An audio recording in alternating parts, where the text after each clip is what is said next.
In the bed that night with my stuffed animals packed around my head, I thought only of white. I spelled it in my head, forward and backward, angered by my own stupidity.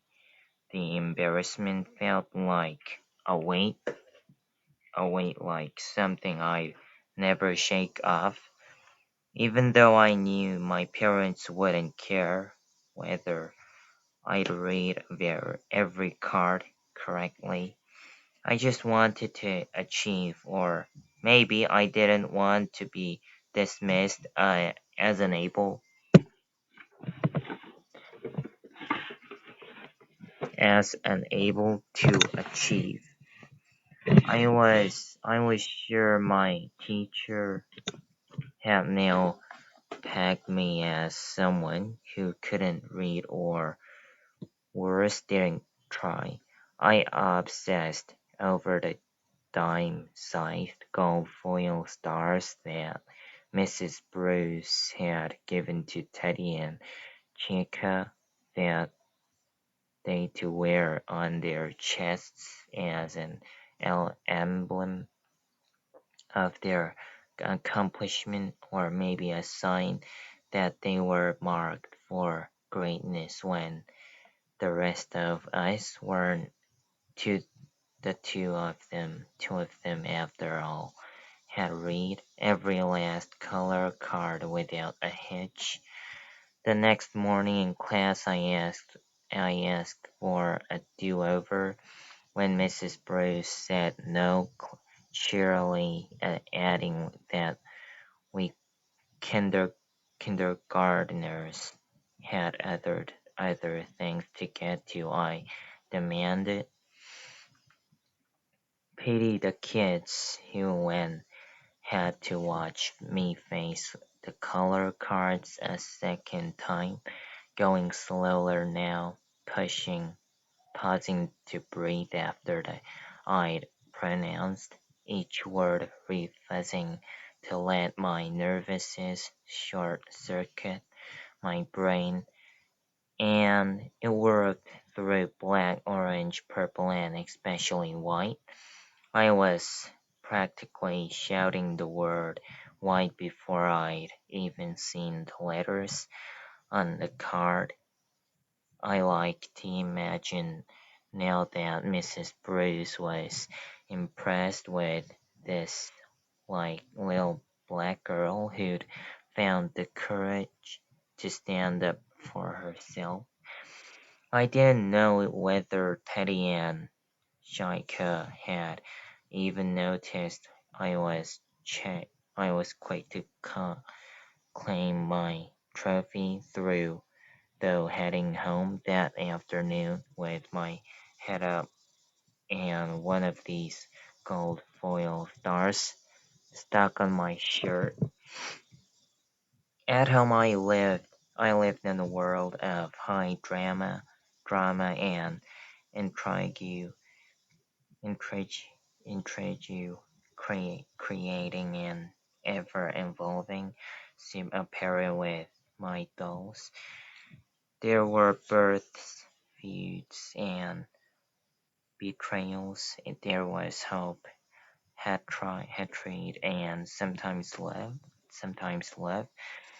My my preferred way to pass the time between school and dinner was to park myself in the common area outside my room and cracks and spread my Barbies across the floor, imagining scenes that felt as real to me as life itself.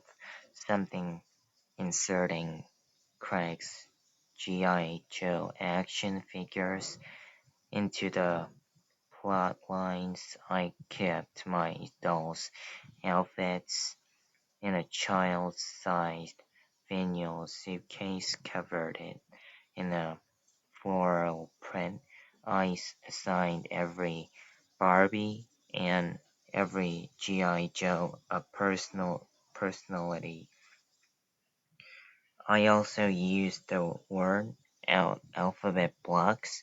My mom had used years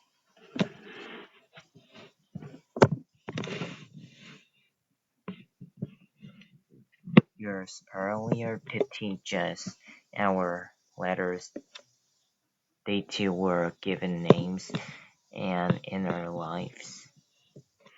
I rarely close to join the neighborhood kids who played outside after school, nor did I invite school friends home with me, in part because I was an extremely neat and tidy kid and didn't want anyone meddling with my dolls. I'd been to other girls' houses and seen to my horror baby Barbies whose hair had been hacked off or whose faces had been cross-hatched with magic maker, and one thing I was learning at school was that relationships between kids could be messy, whatever sweet scenes you might witness on the playground. There were queen bees, bullies, and followers. I wasn't shy, but I also wasn't sure I needed any of that messiness in my life outside school. Instead, I shanked my energy into being the only one in charge of my little common area universe. If Craig showed up and had the nerve to move a single block, I'd start shrinking. I was also not hip above hitting him when necessary, usually a direct fist blow to the middle of his back. The point was that the dolls and blocks needed me to give them life, and I dutifully gave it to them, imposing one personal crisis after another. Like any good, all-powerful ruler, I was there to see them suffer and grow.